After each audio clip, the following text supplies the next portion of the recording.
Welcome to Mallucooler. What a game man, what a game.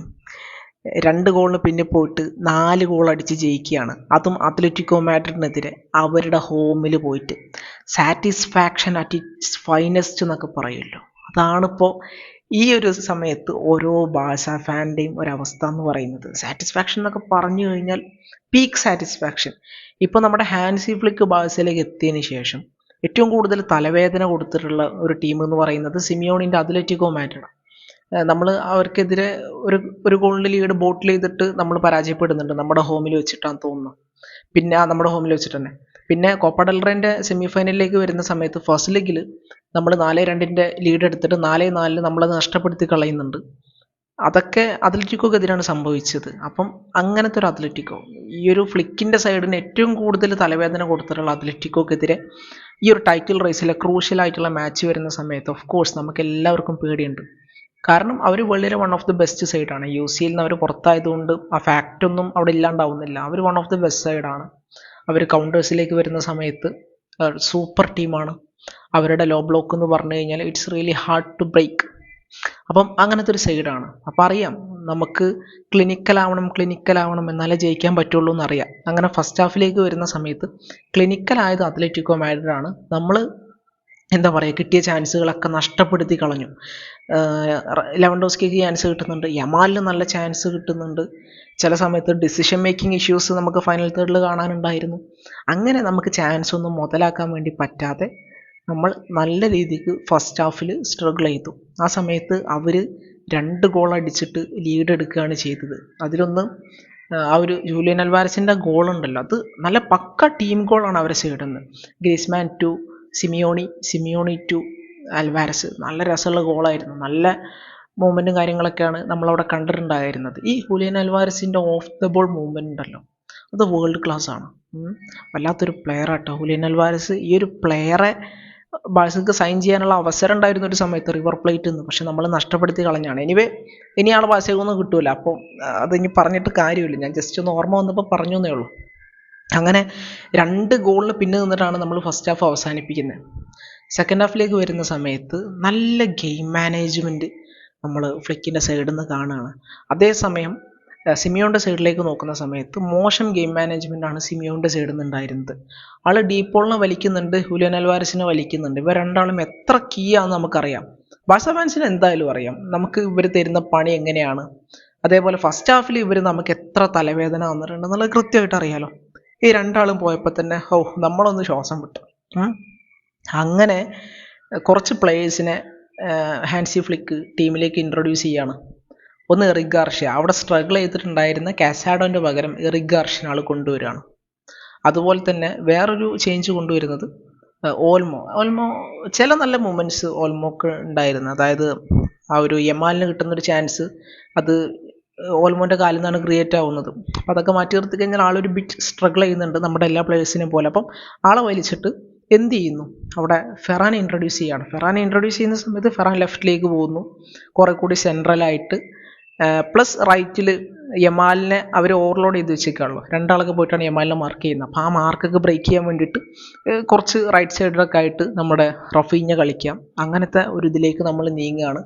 And അതൊക്കെ വർക്കായി എന്നുള്ളതാണ്. അവിടെ നിന്നാണ് പിന്നെ കംബാക്ക് ഓണായിട്ട് തുടങ്ങുന്നത്. ഫസ്റ്റ് ഒരു ലോങ് ബോൾ, ഒരു കിടുക്കാച്ചി ലോങ് ബോൾ ഇനിഗോൻ്റെ സൈഡിൽ നിന്ന്. അത് ഫസ്റ്റ് ഹാഫിൽ അത്ര ചാൻസസ് മിസ് ചെയ്ത ലെവ ആ ബോൾ ട്രാപ്പ് ചെയ്തതിന് ശേഷം അടിപൊളിയായിട്ട് ഫിനിഷ് ചെയ്യണം. നല്ല രീതിക്ക് ഫിനിഷ് ചെയ്തത്. ഒരു നോർമൽ സ്ട്രൈക്കർ നല്ലപോലെ ഫിനിഷ് ചെയ്യണമെന്നില്ല. ആ ഫിനിഷ് ചെയ്യുന്നതിൽ ലെവൻ്റെ ടെക്നിക്കും ഇതൊക്കെ കാണാനുണ്ട്. അപ്പം ലെവക്ക് ഇത് പറ്റും, നമ്മൾ തന്നെ പറയുന്നത് ലെവക്ക് ഇത് പറ്റും. ലെവ വേൾഡ് ക്ലാസ് ഫിനിഷറാണ്, പക്ഷെ നമുക്കത് കിട്ടുന്നില്ല. ലെവ ഇതേപോലെ ചാൻസസ് ഫിനിഷ് ചെയ്യാൻ തുടങ്ങിക്കഴിഞ്ഞാൽ ബാഴ്സക്ക് നമ്മുടെ ഡ്രീമായിട്ടുള്ള ആ ഒരു UCLലേക്ക് കാലങ്ങൾക്ക് ശേഷം നമുക്ക് എത്താൻ വേണ്ടി പറ്റുള്ളൂ. അതിന് എന്താ പറയുക, ലെവൻഡോസ്കിൻ്റെ ഫിനിഷിങ് അറ്റ് ഇറ്റ്സ് ഫൈനസ്റ്റിൽ എത്തണം. ആളെ 2-1 എത്തിക്കുന്ന ഗോൾ അടിച്ചില്ലേ, അതേപോലത്തെ ഗോളുകൾ ആളുടെ കാലിൽ നിന്ന് വരണം. നമുക്ക് വരുമെന്ന് പ്രതീക്ഷിക്കാം. എനിവേ റൈറ്റ് ടൈമിൽ ആൾ സ്റ്റെപ്പ് ചെയ്തു. പിന്നെ നമ്മൾ നോക്കുകയാണെങ്കിൽ ഈക്വലൈസർ വരുന്നത് എങ്ങനെയാണ്, അത് ഷാർക്കാണ് അടിക്കുന്നത്. നമ്മുടെ ഫെറാൻ ടോറസ് അടിപൊളി ഗോളായിരുന്നു, ഹെഡർ ഗോളായിരുന്നു. ആ ഹെഡർ ഗോൾ അവിടെ ക്രിയേറ്റ് ചെയ്യുന്നത് എങ്ങനെയാണ്, അത് റഫീഞ്ഞൻ്റെ ഒരു ക്രോസ് എന്നാണ്. ഗംഭീര ക്രോസാണ്, അടിപൊളി ക്രോസ് ആയിരുന്നു. ആളത് കൺവേർട്ട് ചെയ്തു. മാച്ച് 2-2 എത്തി. പറയേണ്ട ആവശ്യമില്ലല്ലോ. 2-2 എത്തിയപ്പോൾ തന്നെ നല്ല മനസമാധാനം ഇതൊക്കെ ഉണ്ടായിരുന്നു. പക്ഷേ പേടിക്കാനുള്ള സംഗതികൾ അവിടെയുണ്ട്. അപ്പുറത്ത് സോർലോത്ത് ഉണ്ട്.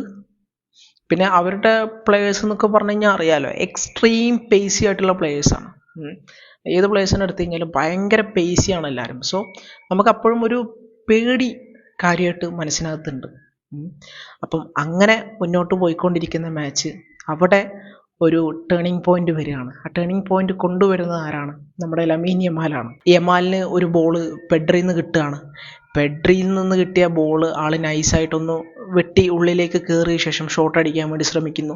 ഒരു ഡിഫ്ലക്ഷൻ, ബോൾ പോസ്റ്റിലേക്ക് കയറുന്നു. അങ്ങനെ യമാൽ ആ കംബാക്ക് അവിടെ കംപ്ലീറ്റ് ചെയ്യുകയാണ്. 3-2 നമ്മൾ എവിടെ വെച്ചിട്ടാണ്? മെട്രോപൊളിറ്റാനോയിൽ വെച്ചിട്ട് ലീഡ് എടുക്കുകയാണ്. ആൻഡ് 4-2 ലീഡ് എടുക്കുന്ന ഗോൾ നേടുന്നത് ആരാണ്? അത് ഷാർക്കാണ് നേടുന്നത്. ഷാർക്കിന് ഒരു ബ്രേസ് സ്വന്തമാക്കാൻ വേണ്ടി ഈ മാച്ചിൽ പറ്റി. എക്സലൻറ്റ് പെർഫോമൻസ്, അടിപൊളി ക്യാമിയോ ആണ് നമ്മൾ ഷാർക്കിൻ്റെ സൈഡിൽ നിന്ന് കണ്ടിട്ടുണ്ടായിരുന്നത്. ഗ്രേറ്റ് ഗെയിം അങ്ങനെ തന്നെ പറയാം. കാരണം വളരെ ഇമ്പോർട്ടൻ്റ് ആയിട്ടുള്ളൊരു വിക്ടറി നമ്മൾ നേടിയിട്ട് ലാലിഗ ടേബിളിൻ്റെ ടോപ്പിലിരിക്കുകയാണ്. അപ്പോൾ ഇതിൽ പെർഫോമൻസ് വൈസ് നോക്കുകയാണെങ്കിൽ ഇനീഗോ ഒരു അസിസ്റ്റ് കൊടുക്കാൻ വേണ്ടി കഴിഞ്ഞു. ഇനീഗോ നന്നായിട്ട് കളിക്കുന്നുണ്ട്. നമ്മൾ സെക്കൻഡ് ഹാഫിലേക്ക് എത്തുന്ന സമയത്ത് ടീം ടോട്ടലി വളരെ നന്നായിട്ട് കളിക്കുന്നുണ്ട്. പിന്നെ നമ്മൾ എന്താ പറയുക, എനിക്ക് തോന്നുന്നു ബാൾഡെ ഇത്തിരി ഓഫായിരുന്നു. അപ്പോൾ ബാൾഡൻ്റെ പകരം അവിടെ ലാസ്റ്റ് ജെറാർഡ് മാർട്ടിൻ വരുന്നുണ്ട്. കൂണ്ട ഉണ്ടായിരുന്നു. കൂണ്ട കുഴപ്പമില്ല.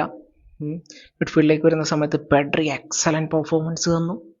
ആൻഡ് സബ്ബായിട്ട് വന്ന് എറിക് ഗാർഷ്യ ഒരു രക്ഷയില്ലായിരുന്നു. അടിപൊളിയായിരുന്നു എറിക് ഗാർഷ്യ.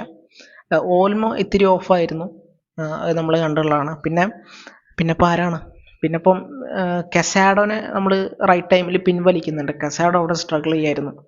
ഫൈനൽ തേർഡിലേക്ക് പോകുന്ന സമയത്ത് റഫീഞ്ഞ 2 അസിസ്റ്റ് കൊടുത്തു. ആൻഡ് ലമീൻ യമാലിനെ സംബന്ധിച്ചിടത്തോളം ആൾ നല്ല പെർഫോമൻസ് നടത്തി. മാൻ ഓഫ് ദ മാച്ച് യമാലാണെന്നാണ് എനിക്ക് തോന്നുന്നത്. ആൻഡ് ഏറ്റവും ഇമ്പോർട്ടൻ്റ് ആയിട്ടുള്ള ഗോളും യമാലിന് അവിടെ നേടാൻ വേണ്ടി കഴിയുന്നുണ്ട്. യമാൽ വേറെയും ഒരുപാട് നല്ല മൊമെൻറ്റ്സ് കാര്യങ്ങളൊക്കെ ക്രിയേറ്റ് ചെയ്തിട്ടുണ്ടായിരുന്നു. പക്ഷെ നമുക്കത് സ്കോർ ചെയ്യാൻ വേണ്ടി പറ്റിയിട്ടില്ല. യമാൽ ഫിനിഷിങ് കുറച്ചുകൂടെ വർക്ക് ചെയ്യേണ്ടതായിട്ടുണ്ട്. എന്തായാലും 17 വയസ്സുള്ള ചെക്കനാണ്. പക്ഷേ നമുക്ക് മാച്ചിൽ കിട്ടുന്ന ചിലപ്പോൾ ഗോൾ അടിക്കാൻ പറ്റുന്ന ഒരു 1-2 ചാൻസ് ഉണ്ടല്ലോ, ചിലപ്പോൾ യമാലിനായിരിക്കും കിട്ടുക. അപ്പം യമാൽ അത് കൺവേർട്ട് ചെയ്തില്ലെങ്കിൽ നമുക്ക് രക്ഷയില്ല. സോ യമാൽ ഒരു ബിറ്റ് മോർ ക്ലിനിക്കൽ ആവേണ്ടത് ബാഴ്സനെ സംബന്ധിച്ചിടത്തോളം അത്യാവശ്യമാണ്. പിന്നെ ലെവൻഡോസ്കി ആ ഗോൾ അടിച്ചു എന്നുള്ളത് മാറ്റി നിർത്തി കഴിഞ്ഞാൽ ആൾ ഭയങ്കര ഡിസപ്പോയിൻറ്റിങ് ആയിരുന്നു. സെക്കൻഡ് ഹാഫിലൊരു മൊമെൻ്റ് ഉണ്ടായിരുന്നു. ആൾ ചുമ്മാ ബോൾ ഹോൾഡ് ചെയ്യാൻ നോക്കി ബോൾ നഷ്ടപ്പെടുത്തി. അതും ബാഴ്സൻ്റെ ഹാഫിൽ വെച്ചിട്ട്. അത് അത്ലറ്റിൻ്റെ അറ്റാക്ക് വന്നു, ബട്ട് അറ്റാക്ക് ഗോളിലേക്കൊന്നും പോയില്ല. അങ്ങനത്തെ ഒരു മൊമെൻറ്റ്സ് ഒക്കെ ഉണ്ടായിരുന്നു. അപ്പം എന്താ പറയുക, ലെവ പല സമയത്ത് ഒരു പ്രശ്നമായിട്ട് മാറുന്നുണ്ട്. പക്ഷേ ലെവ നമ്മുടെ ടീമിനെ സംബന്ധിച്ചിടത്തോളം ക്ലിനിക്കലാവേണ്ടത് ഭയങ്കര അത്യാവശ്യമാണ്. പിന്നെ ഒരു 86 മിനിറ്റിലൊക്കെ നമ്മൾ അറോഹോനെ കൊണ്ടുവരുന്നുണ്ട്. അറോഹോനെ കൊണ്ടുവരുന്നതോടെ എന്താ പറയുക, നമുക്ക് ഒന്നും കൂടി കംഫർട്ടബിൾ ആയിട്ട് അവിടെ ഡിഫെൻഡ് ചെയ്യാൻ വേണ്ടി പറ്റും. പേസി ആയിട്ടുള്ള ഡിഫൻഡേഴ്സിനെതിരെ പേസി ആയിട്ടുള്ള പ്ലേയേഴ്സിനെതിരെ ഫിസിക്കലായിട്ടുള്ള പ്ലേയേഴ്സിനെതിരെ നമുക്കവിടെ ഡിഫെൻഡ് ചെയ്യാനും കാര്യങ്ങൾക്കൊക്കെ പറ്റുകയാണ്. സോ ഒരു കിടിലൻ ഗെയിം, കിടിലൻ വിക്ടറി, കിടിലൻ കംബാക്ക്, കിടിലൻ 3 പോയിന്റ്. മെട്രോപൊളിറ്റാനോയിൽ പോയിട്ട്, എവിടെ പോയിട്ട്? മെട്രോപൊളിറ്റാനോയിൽ പോയിട്ട് നമ്മൾ ആ കണക്ക് അങ്ങോട്ട് തീർത്തു. ഫ്ലിക്കിന് കുറച്ച് കണക്ക് തീർക്കാണ്ടായിരുന്നു, അത് തീർത്തു. സാറ്റിസ്ഫാക്ഷൻ അറ്റ് ഇറ്റ്സ് പീക്കിലേക്ക് എത്തി. സംഭവം സിമിയോണി റയലിനോട് തോറ്റു, ബാഴ്സനോട് തോറ്റു. ആ സിമിയോണിൻ്റെ അവസ്ഥ ആലോചിക്കുമ്പോൾ കുറച്ച് സങ്കടമൊക്കെ ഉണ്ടെങ്കിൽ പോലും നമുക്ക് സാറ്റിസ്ഫാക്ഷൻ അറ്റ് ഇറ്റ്സ് ഫൈനസ്റ്റ് ആണ്. So enjoy the moment. നമ്മൾ എപ്പോഴും ലീഗ് അടിക്കാനുള്ള ഏറ്റവും ഫേവറേറ്റ്സ് ആയിട്ട് മുന്നിൽ നിൽക്കുകയാണ്. അപ്പോൾ അത് അടിക്കാൻ പറ്റുമോ ഇല്ല എന്നുള്ളതൊക്കെ നമ്മൾ എന്തായാലും കണ്ടറിയണം. അപ്പം നിങ്ങളുടെ ഒപ്പീനിയൻസ് കാര്യങ്ങളൊക്കെ എന്തായാലും പ്ലേയേഴ്സിനെ കുറിച്ച്, മാച്ചിനെ കുറിച്ച് കമൻറ്റ് സെക്ഷനിൽ പറയാം. Thank you.